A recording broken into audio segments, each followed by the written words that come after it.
When you think of going to a house of worship, you think of good people, friends and neighbors gathering to reflect on their current situation, celebrate all that is positive in their lives, and rejoice to a higher power. What you don't think of is, what if a crazed madman were to walk in here and start shooting parishioners like sitting ducks? Seems unthinkable, and yet the unthinkable happened at the New Life Church in late 2007. Just ask Gina Sam. And I'm the volunteer security officer at New Life Church in Colorado Springs, December 9, 2007. That day in Colorado Springs will live in infamy, yet many don't know that the situation actually started late the night before, 80 miles away at a youth missionary facility in Arvada, Colorado. A disturbed young man entered into a youth missionary location, and after some conflict with people at that facility, shot and killed 2 young people. A troubled young man named Matthew Murray had spent a half hour in a hallway of the facility, alternating between begging to spend the night and talking on his cell phone. When he was asked to leave, he went crazy and started shooting. With no weapons at their disposal, the youth missionaries were easy targets, and the gunman subsequently escaped into the darkness. The missionary group in Arvada also had an office at New Life Church, and so that just raised the awareness by everyone to be particularly cautious. In another part of the city, volunteer security guard and church member Gina Sam is planning on skipping church that day. She's on the 3rd day of a religious fast and is hoping to get divine direction about her future career path. I got up early and I decided to go look on the internet, and that's when I noticed that there had been a shooting at this Christian facility called Youth with a Mission, and that the gunman had not yet been apprehended. So chills just ran down my spine, and I just knew in my gut that the gunman was going to come to New Life Church. I called the director of the security team and I said, I'm coming in. So I got to the church and was posted in the lobby. The description of the gunman was very vague. It was a white male, mid-20s, glasses on, and possible skull cap, no height, no weight or anything. So the second service lets out, everybody's coming out, and I'm standing in that very crowded lobby. We have uniformed police officers that patrol outside in the parking lot. They had completed their duties at the designated time, so they all left. What Gene and the remaining security force did not know was that the Arvada shooter was in the parking lot once again chatting to a friend on his cell phone, just waiting for the police to leave. It was just after the officers left that the active shooter began executing his plan for attacking New Life Church. He began by placing some smoke devices at a couple of different exterior locations around New Life Church. It was to create diversion, perhaps create a sense of panic. I was again standing in the lobby and I heard somebody yell, "Security!" 2 girls said, "There's like a smoke bomb or a smoke grenade outside." So I went out to investigate, and a steady stream of smoke was pouring out of this, and then all of a sudden the smoke stopped. The smoke bombs outside had Gene and the remaining security force baffled, but the purpose of the bombs was about to become painfully clear. I was starting to write down the witness information that I had heard, and before I could put the pen to the paper, one of the volunteers said, "There's another smoke grenade outside the cafeteria doors." Just outside in the parking lot, the crazed Arvada madman was about to begin his attack. Armed with an AR-15 semi-automatic rifle and 1,500 rounds of ammunition, he storms the building.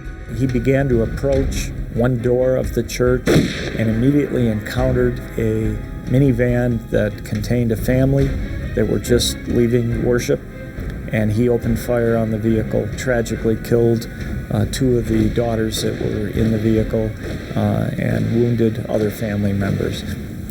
Inside the church, Jean is dealing with the aftermath of 2 smoke bombs. Her attention is suddenly grabbed by the sound of gunfire echoing across the churchyard.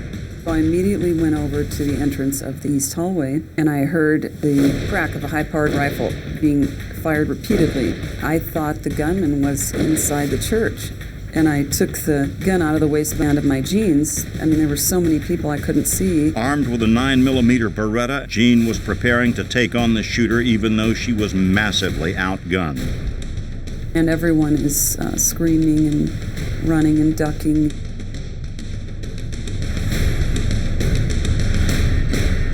Without hesitating, I just sprinted down the hallway toward him. Everybody's running, the opposite direction of me. Within seconds, the hallway cleared out. It was very quiet. I just sensed such a presence of evil that permeated the hallways. I can't ever forget that feeling. He was eerily methodical. He knew where he was. I just knew what to do, and I took about 7 steps out from behind cover. I shouted at him, "Drop your weapon." He did not, so I engaged him, I advanced on him, and I neutralized him. I shot him center mass several times. For the people present at the New Life Church, the day's events were a horrible surprise. They were at church, a place of peace, where everyone should be safe and where guns are not allowed. Well, they're illegal, okay, but it doesn't stop people breaking the law. Making them illegal doesn't stop people doing it. If you look at active shooter situations, where do they go? They go to places where you can't have guns. So that means the active shooter has the gun, and he's shooting people, and the people with guns come to resolve it. That is exactly what happened that terrible day in December. A scenario like the one at New Life Church is what law enforcement refers to as an active shooter situation. An active shooter situation is where a criminal has entered into a place and his intent is to rain carnage down on people. My training in active shooter situations is, as a police officer, we are taught to shoot to stop the threat. You aim center mass, and that's what I did. But what can a regular person with no training do when they find themselves in a similar situation? It's human nature to get away from danger, and that's the wise thing to do. Run away from danger. Don't confront it if you're not trained. Just take cover. If you're in an active shooter situation, get out, run. You're not the police. Get out of there, get your family and get out the door. Go for the exit and escape. If you can't get away, barricade yourself.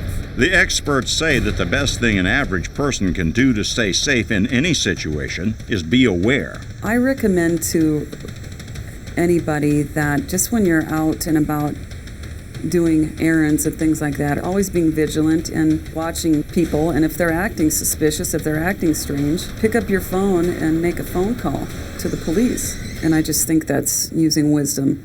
If you're going to have awareness, it is a logical step to say, what am I prepared to do? Whether you're an advocate for gun rights or whether you're an advocate for carrying a golf club or whether you're an advocate of simply paying attention. The outcome of the New Life Church shootings was predictable.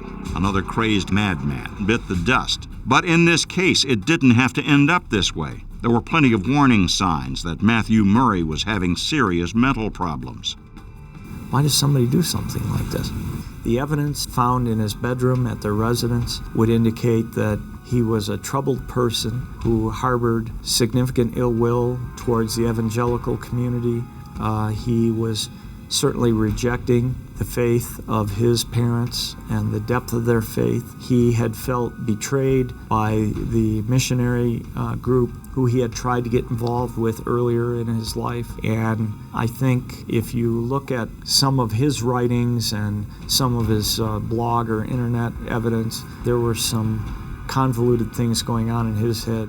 The witnesses always tell the authorities, we knew that guy was going to do that. Everybody knew that guy was a cuckoo bird, and something bad was going to happen. As a general rule, after these events occur, people come out of the woodwork and describe, oh, I always knew this would happen with him, or, oh, all the signs were there. And it's typically from family members, close friends, people who personally are going to be reluctant to do that because they love and they care about the person. But when you think about it, it's kind of misguided to be in a state of denial out of love when if they're going to end up involved in an incident like this, if you can prevent that. That's real love, being able to intervene and prevent someone from doing something tragic. Unfortunately for all, Matthew Murray never got the help he needed.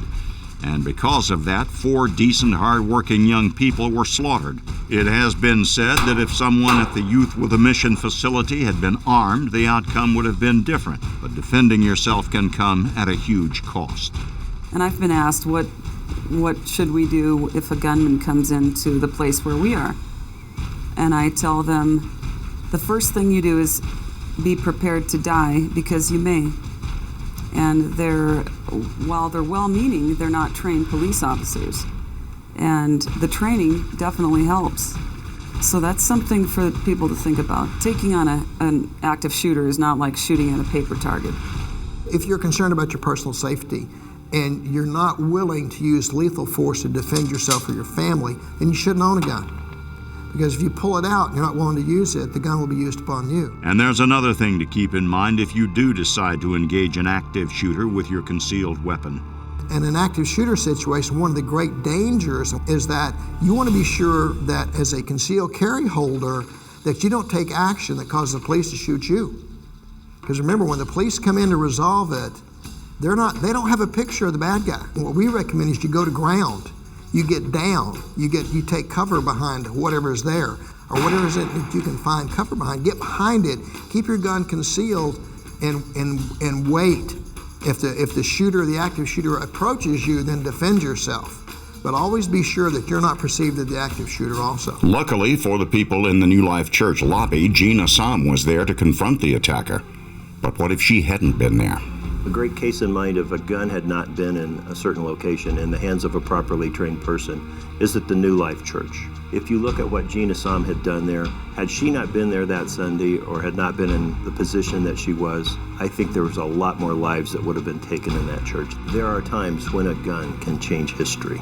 In the end, hundreds of people owe their lives to the quick action of one woman and her Beretta. Jean Assam is an American hero. Jean Assam acted on instinct to a great degree, some training from her prior life, but a great deal on instinct. And that led to her survival and the survival of many other people. Jean prevented many, many other people from being hurt or killed. And we are so grateful that she was there that day and prepared to act in the fashion that she did. The terrifying events at the New Life Church changed the lives of everyone touched by the tragedy, especially the woman who saved the day. This incident has changed my life in many ways. I am sorry that I had to take a life. I'm sorry that people had to die, but I'm not sorry that I was there that day and that I did what I had to do. I'm a trained police officer, and I do believe God put me there on that day for such a time as this. The attacks at the Youth with a Mission camp and the New Life Church were tragic, life-changing events for all involved. Of course, it is easy to judge things in hindsight. Hindsight is always 20/20.